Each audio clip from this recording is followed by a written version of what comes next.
culture of education over the next 5 to 10 years will more and more focus on innovation culture. One of the great payoffs of this movie, The King's Speech, for me, and it's one of my favourites, is that here is a little-known speech therapist from Perth, Australia, by the name of Lionel Logue, who is entrusted with the King's debilitating speech impediment, and he has no qualifications, no letters after his name. And yet he succeeds where others fail. Why? Because he has something that qualification can't give you. And it's more true today than it was then. He has the power of innovation. And in the age of the radio frequency ID tag, what I call the third industrial revolution, innovation trumps qualification. It's not that qualification is not important. It is. I studied at university for 6 years to become an architect once upon a time. I believe in qualification, but it's not as important now as innovation. If I can take all of your healthcare information and put it on a device smaller than a grain of sand, an RFID that contains, though it is so small, a battery, a receiver, a transmitter, and data storage space. If I can take, when you use the Oyster card in London, that's what you're using, by the way. An RFID built into a plastic card. The only reason you have the card is because you can't carry around a piece of sand. If I can take all that information and put it on something so small, it's no longer the size of your knowledge database that impresses or brings influence or growth. It's how much you can add value to that database. It's how much you can innovate on the back of that information. We are living in the third industrial revolution. In the first one, in the 19th century, we exchanged farms for factories. In the second one, last century, we increasingly exchanged brawn for brains. By the end of that century, Bill Gates proved that nerds rule. Today, at the beginning of the 21st century, we are increasingly exchanging information for innovation. And that's partly because, again, technology, the field you're involved with, is shifting the marketplace. It's making it more flexible with remote working and so on. It's making it more freelance. Do you know that right now there are 1.5 million freelancers in the UK? That's up 12% in the last 6 years. It's a trend that's going to continue to grow. The workplace, the marketplace is more data-driven now with predictive analysis and the like. It's more convergent. We're seeing a crossover between the digital and the physical, the geographical. Marketers use geofencing now. Geofencing to target us with ads where we happen to be at the time. It's not widespread in use yet, but it's developing.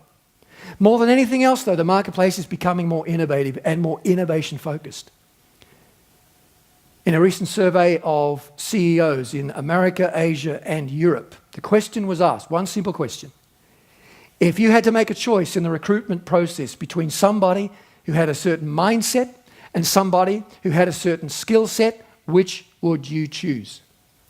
96% said the mindset every time, because I can add the skill set later. And when asked the follow-up question, what kind of mindset, they gave answers like this. I want someone who's open to new experiences, someone who generates new ideas, someone who can make innovation happen. This is reflected, by the way, by McKinsey Consulting, the biggest management consultancy company in America, who have found that the number of students with MBAs being employed in major companies is dropping, while the number of students with BAs is growing. In part because business leaders are understanding or starting to say, we need someone who has more than a technical understanding of business and metrics and management. We need someone who can innovate, someone who can think divergently. In educational circles, of course, we call it design thinking. It's what drives Virginia's Semester at Sea program. Virginia University, anybody heard of this? Taking students on a ship for one semester to some foreign port, letting them experience local problems and working with local people to help solve them through experimentation. That's design thinking. Design thinking is very important during the sixth great wave of industry-led innovation. We're in the middle of the fifth great wave at the moment. We call it the digital revolution. But the sixth great wave of industry-led innovation is about to hit in 2020, and it will focus on two things. They're already there, but they're growing. The first one is the medical and health life sciences.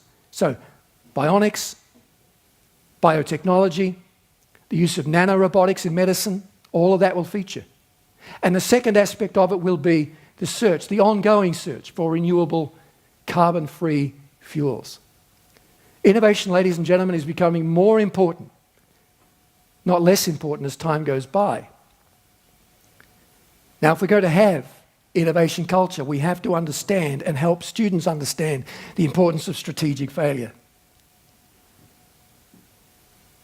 Just a few weeks before Apollo 11 took off, and I remember that day in 1969, watching in primary school when man put a print in the moon's surface. A few weeks before, the prototype for the lunar landing module crashed and burned. And I'm so glad there was nobody from British Health and Safety there at the time to put their hand up and say, listen, we're going to call a halt to this. This is dangerous stuff. We might never have put that moon print on the lunar surface. No, the culture at NASA at the time said, we know we're going to fail. This is a monstrous endeavour we're taking on. We will fail, so let's fail fast, fix it fast, and move on fast. Fail fast, fix it fast, move on fast. That's what I mean by strategic failure. Creative failure that is a precursor to success, or more often partial success. It's what's driven success stories like Sir James Dyson, inventor of the bagless vacuum cleaner, who went through 5,000 iterations of this thing before he got to the prototype that has since added £1 billion to his company's net worth. Innovation culture will also mean teaching students the importance of fractal solutions and developing that in our own work experience. Fractal solutions, what are they? If you take a fractal form in nature and you put it under a microscope, those of you that have studied biology know this better than me, you put it under a microscope and you turn up the levels of magnification. At each level you will find exactly the same organic structure meeting a different need. Fractal solutions are solutions that apply to more than one problem at once. They're the ultimate form of recycling. Business is looking for them today big time. People who can generate multi-purpose, productivity expanding solutions to problems. It comes to asking a question. When you solve a problem, what was the essence of the solution? What was the essence of the problem? Can this essence of solution be used to solve other problems, either within my project or within other areas of the university or other areas of society? And that requires something that, dare I say it, universities are not always good at. You know this better than me. Holistic view of the enterprise. Department thinking is all very well, it's important. We need departments. They're a good servant, but they are a terrible master. Departments can be the death of innovation. We need fluid connections between departments so that students begin to discover what it means to have a holistic view of an enterprise and therefore be more likely to come up with fractal solutions. Now, can I just add this as we come towards the end? It's very important to understand the future of education culture is not just about the technology, it's about the physical space in which that technology is housed. Our physical architecture has to match our cultural architecture if we're to produce people who can be part of the innovation culture of the future. New ideas don't hang out in singles bars. New ideas are born out of connections between old ideas. That's a fundamental tenet of ideas theory. Now, if ideas are going to connect, people have to connect. And that requires that our spatial environment has two things, proximity and flexibility. MIT found a couple of years ago that communications between human beings drop by 400% if you go from 6 feet apart to 60 feet apart. They said if you add another 15 feet, it drops to 0, and then you're relying on the digital, which is not as effective in producing innovation. Flexibility. Anybody here been to MIT in the United States? MIT has long had a reputation as being the hotbed of innovation of all the academic institutions in America. More than any other institution, it has led to innovation in architecture, in engineering, in life sciences, and so many other areas. And one particular building within MIT has been responsible for more ideas than any other building. It's simply called Building 20. And the only reason educationalists have been able to find why this particular building should be so innovative, or such a hub of innovation, is that it was built in World War II as a temporary structure. It was never intended to last more than a decade. But because it's a temporary structure, nobody cares if you go inside and knock a wall out here, put a door in where there was no door, put a window in where there was no window. Nobody cares. So the space was able to reflect the fluid exchange of ideas and the change in alliances that occurred between departments over time. And so often our physical architecture, doesn't it? It creates a barrier to the flow of connected ideas. Microsoft, seeing the success of Building 20, copied it in Redmond, Washington, with its headquarters, and called it, in typical Microsoft fashion, Building 99.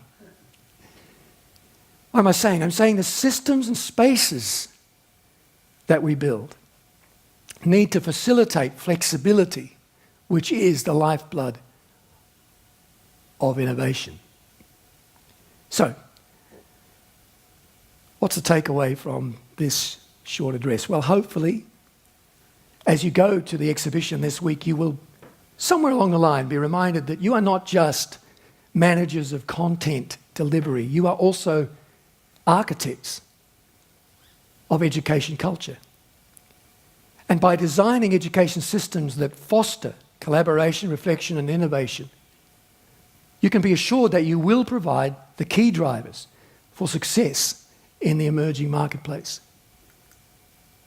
Thank you so much for listening. It's been a real delight to come here and speak to you tonight. I hope you have a wonderful week. And I want to thank Toby for his kind invitation. Thank you.